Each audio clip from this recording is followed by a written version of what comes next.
ಜೈ ರಾಮಕೃಷ್ಣ. ನಮಸ್ತೆ. ಯುಗಾವತಾರ ಶ್ರೀರಾಮಕೃಷ್ಣ ಗ್ರಂಥಾಧ್ಯಯನಕ್ಕೆ ತಮ್ಮೆಲ್ಲರಿಗೂ ಸ್ವಾಗತ. ನಾವು ಹಿಂದಿನ ಸಂಚಿಕೆಯಲ್ಲಿ ಕ್ಷುದಿರಾಮ ಬಾಲರಾಮ ತನ್ನ ಕನಸಿನಲ್ಲಿ ತೋರಿಸಿದಂತಹ ಸಾಲಿಗ್ರಾಮವಿರುವ ಸ್ಥಳಕ್ಕೆ ಧಾವಿಸಿದ್ದನ್ನು ನೋಡಿದ್ದೆವು. ಅಲ್ಲಿ ಒಂದು ಸಾಲಿಗ್ರಾಮ, ತೆರೆದ ಹೆಡೆಯಿಂದ ಅದನ್ನ ಕಾಯುತ್ತಿದ್ದ ನಾಗರಹಾವು. ಸಾಲಿಗ್ರಾಮವನ್ನ ಪಡೆಯುವ ತವಕದಿಂದ ಅದರತ್ತ ಧಾವಿಸಿದ ಕ್ಷುದಿರಾಮ.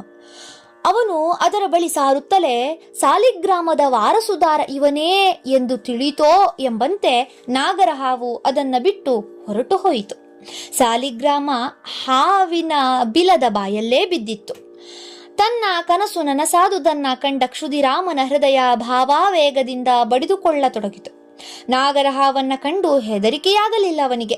ಶ್ರೀರಾಮಚಂದ್ರನ ಆಜ್ಞೆಯಂತೆ ಇದೆಲ್ಲ ಆಗುತ್ತಿದೆ ಎಂಬುದೇ ಅವನ ಧೈರ್ಯಕ್ಕೆ ಕಾರಣ. ಗಟ್ಟಿಯಾಗಿ ಜೈ ರಘುವೀರ್ ಜೈ ರಘುವೀರ್ ಎಂದು ಉದ್ಘೋಷಿಸುತ್ತಾ ಸಾಲಿಗ್ರಾಮ ಶಿಲೆಯನ್ನ ಕೈಗೆತ್ತಿಕೊಂಡ. ಅದನ್ನ ಸರಿಯಾಗಿ ಪರೀಕ್ಷಿಸಿ ನೋಡಿದ. ಶಾಸ್ತ್ರದಲ್ಲಿ ಹೇಳಿರುವುದಕ್ಕೂ ಅದರಲ್ಲಿ ಮೂಡಿದ್ದ ಲಕ್ಷಣಕ್ಕೂ ತುಂಬಾ ಸಾಮ್ಯವಿತ್ತು.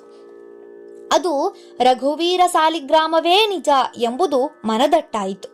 ಆಶ್ಚರ್ಯಾನಂದಗಳಿಂದ ಮನೆಗೆ ಹಿಂದಿರುಗಿದ.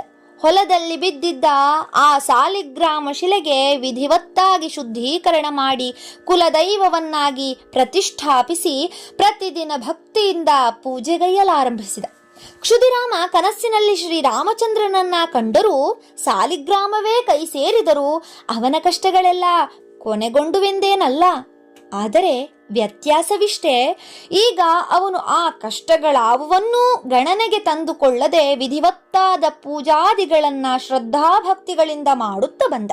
ಕೆಲವೊಮ್ಮೆ ಮನೆಯಲ್ಲಿ ಒಲೆ ಉರಿಸುವ ಕೆಲಸವೇ ಇಲ್ಲದಂತಾಗುತ್ತಿತ್ತು. ಸಾಧ್ವೆಯಾದ ಚಂದ್ರಮಣಿ ಕಾತರಳಾಗಿ ಮೆಲ್ಲನೆ ಪತಿಯ ಬಳಿ ಹೇಳುತ್ತಿದ್ದಳು, ಇಂದು ಒಳಗೇನೂ ಇಲ್ಲ, ದೇವರ ನೈವೇದ್ಯಕ್ಕೇನು ಮಾಡುವುದು? ಆದರೆ ಇದರಿಂದ ವಿಚಲಿತನಾಗದೆ ಕ್ಷುದಿರಾಮ ಪತ್ನಿಯನ್ನ ಸಂತೈಸುತ್ತಾ ಹೇಳುತ್ತಿದ್ದ, ಪರವಾಗಿಲ್ಲ ಬಿಡು, ರಘುವೀರನೇ ಇಂದು ಉಪವಾಸವಿರಲು ನಿಶ್ಚಯಿಸಿರುವಾಗ ನಾವು ಏಕೆ ಉಪವಾಸ ಮಾಡಬಾರದು?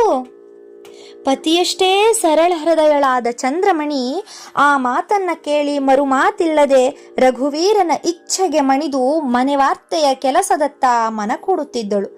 ಆದರೆ ಅದು ಹೇಗೋ ಅಂದಿಗೆ ಬೇಕಾದಷ್ಟು ಆಹಾರ ಬಂದು ಬಿಡುತ್ತಿತ್ತು. ಹೀಗೆ ಕ್ಷುದಿರಾಮ ಕೆಲ ದಿನಗಳ ಮಟ್ಟಿಗೆ ಕಷ್ಟಪಡಬೇಕಾಯಿತಾದರೂ ಶ್ರೀರಾಮಚಂದ್ರ ಅವನನ್ನ ಬಹಳ ಕಾಲ ಪರೀಕ್ಷಿಸುತ್ತಾ ಕುಳಿತುಕೊಳ್ಳಲಿಲ್ಲ. ಆತನ ಅಪಾರ ಕೃಪೆಯಿಂದ ಸ್ನೇಹಿತ ಸುಖಲಾಲು ಕೊಟ್ಟ ಆ 1/2 ಎಕರೆ ಜಮೀನಿನಲ್ಲಿ ಭತ್ತ ಹುಲುಸಾಗಿ ಬೆಳೆಯಲಾರಂಭಿಸಿತ್ತು. ಅಷ್ಟು ಸಣ್ಣ ಜಾಗದಲ್ಲಿ ಅದೆಷ್ಟು ಬೆಳೆಯಿತೆಂದರೆ ಅದು ಕ್ಷುದಿರಾಮನ ಕುಟುಂಬಕ್ಕೆ ವರ್ಷದವರೆಗೂ ಸಾಲುತ್ತಿತ್ತಲ್ಲದೆ ಮನೆಗೆ ಬಂದ ಅತಿಥಿ ಅಭ್ಯಾಗತರಿಗೂ ಉಣಲಿಕ್ಕಬಹುದಾಗಿತ್ತು. ಕ್ಷುದಿರಾಮ ತನ್ನ ಗದ್ದೆಯನ್ನ ಉಳಲು ಕೂಲಿಗಳನ್ನು ನೇಮಿಸಿಕೊಳ್ಳುತ್ತಿದ್ದ. ಭತ್ತದ ಸಸಿಗಳು ತಯಾರಾಗುತ್ತಲೇ ರಘುವೀರನ ಸ್ಮರಣೆ ಮಾಡುತ್ತಾ ತಾನೇ ಕೆಲವು ಸಸಿಗಳನ್ನ ನೆಡುತ್ತಿದ್ದ. ಉಳಿದವನ್ನ ಆಳುಗಳು ನೆಟ್ಟು ಮುಗಿಸುತ್ತಿದ್ದರು.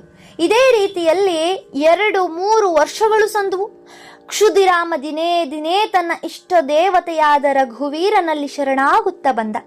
ಬಡತನ ಇದೆ ನಿಜ, ಬಡತನ ಕಷ್ಟ ಎಂಬುದು ನಿಜ. ಆದರೆ ಭಗವಂತನ ನೆರವು ಸಿಕ್ಕವನಿಗೆ ಆ ಬಡತನ ಏನು ಮಾಡಬಲ್ಲದು? ತನ್ನ ಸಂಸಾರದ ಹೊಣೆಯನ್ನ ಶ್ರೀರಾಮಚಂದ್ರನೇ ನಿರ್ವಹಿಸುತ್ತಿರುವುದನ್ನ ಗಮನಿಸಿದ ಕ್ಷುದಿರಾಮ ಕ್ರಮೇಣ ಹೆಚ್ಚು ಹೆಚ್ಚು ಅಂತರ್ಮುಖಿಯಾದ. ಇದರ ಪರಿಣಾಮವಾಗಿ ಅವನಿಗೆ ಅನೇಕ ಆಧ್ಯಾತ್ಮಿಕ ಅನುಭವಗಳಾದವು. ಪ್ರತಿದಿನ ಪ್ರಾತಃ ಕಾಲ, ಸಾಯಂಕಾಲ, ಸಂಧ್ಯಾವಂದನೆಯ ಸಮಯದಲ್ಲಿ ಕಣ್ಣು ಮುಚ್ಚಿ ಪರಮ ಭಕ್ತಿಯಿಂದ ಏಕಾಗ್ರತೆಯಿಂದ ಗಾಯತ್ರಿ ಮಂತ್ರವನ್ನ ಜಪಿಸುತ್ತಿದ್ದರೆ ಭಾವಾವೇಗದಿಂದ ಅವನ ಎದೆ ಹೊಂಬಣ್ಣಕ್ಕೇರುತ್ತಿತ್ತು. ಕಣ್ಣಿನಿಂದ ಅಶ್ರುಜಲ ಧಾರೆಯಾಗಿ ಸುರಿಯುತ್ತಿತ್ತು. ಮುಂಜಾನೆ ಕೈಯಲ್ಲಿ ಬುಟ್ಟಿ ಹಿಡಿದು ಪೂಜೆಗಾಗಿ ಹೂಗಳನ್ನು ಕೀಳಲು ಹೊರಟನೆಂದರೆ ಅವನಿಂದ ಪ್ರತಿದಿನ ಪೂಜೆಗೊಳ್ಳುತ್ತಿರುವ ಶೀತಲಾದೇವಿ 8 ವರ್ಷದ ಬಾಲಿಕೆಯಾಗಿ ಅವನೊಂದಿಗೆ ಬರುತ್ತಿದ್ದಳು. ಕೆಂಪು ಸೀರೆಯಿಟ್ಟು ಮೈತುಂಬ ಆಭರಣ ತೊಟ್ಟು ಮಂದಹಾಸ ಬೀರುತ್ತಾ ಅವನಿಗೆ ಹೂ ಕೀಳಲು ನೆರವಾಗುತ್ತಿದ್ದಳು. ಹೂವಿರುವ ಕೊಂಬೆಗಳನ್ನು ಅವಳು ತನ್ನ ಪುಟ್ಟ ಕೈಗಳಿಂದ ಬಾಗಿಸಿ ಕೊಡುವುದು, ಕ್ಷುದಿರಾಮ ಹೂಗಳನ್ನು ಬಿಡಿಸಿಕೊಳ್ಳುವುದು ದಿನಂಪ್ರತಿಯೂ ಈ ದಿವ್ಯಾನುಭವ. ಕ್ಷುದಿರಾಮನ ಶ್ರದ್ಧಾ ಭಕ್ತಿಗಳ ಶಕ್ತಿ ಅಂಥದು. ಶ್ರೇಷ್ಠ ಭಕ್ತನ ಭಕ್ತಿಭಾವದ ವರ್ಚಸ್ಸು ಅವನ ಮುಖದಲ್ಲಿ ಸದಾ ಬೆಳಗುತ್ತಿತ್ತು.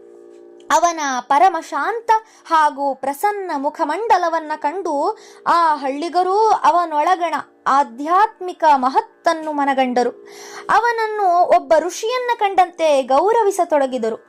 ಅವನು ಬರುತ್ತಿರುವುದನ್ನ ಕಂಡರೆ ದಾರಿ ಬದಿಯ ಕಟ್ಟೆಯಲ್ಲಿ ಕುಳಿತು ಹರಟುತ್ತಿದ್ದ ಜನ ತಕ್ಷಣ ಹರಟೆಯನ್ನ ನಿಲ್ಲಿಸಿ ಎದ್ದು ನಿಂತು ಗೌರವ ಸಲ್ಲಿಸುತ್ತಿದ್ದರು. ಅವನ ಮನೆಯ ಸಮೀಪದಲ್ಲೇ ಇದ್ದ ಹಾಲ್ದಾರಪುರವೆಂಬ ಕೆರೆಯಲ್ಲಿ ಅವನು ಸ್ನಾನಕ್ಕಿಳಿದುದನ್ನ ಕಂಡರೆ ಗ್ರಾಮಸ್ಥರು ಸ್ನಾನಕ್ಕೆ ನೀರಿಗಿಳಿಯಲು ಹಿಂಜರಿಯುತ್ತಿದ್ದರು. ಗೌರವದಿಂದ ದಡದ ಮೇಲೆಯೇ ನಿಂತು ಅವನು ಸ್ನಾನ ಮುಗಿಸುವವರೆಗೆ ಕಾದಿರುತ್ತಿದ್ದರು. ಜನ ತಮಗೆ ಕಷ್ಟ ಕಾರ್ಪಣ್ಯಗಳು ಬಂದಾಗ ಪರಿಹಾರಕ್ಕೆ ಅವನ ಬಳಿಗೋಡಿ ಬರುತ್ತಿದ್ದರು. ಅವರಿಗೆಲ್ಲ ಅವನ ಮೇಲೆ ಅಷ್ಟು ಶ್ರದ್ಧೆ.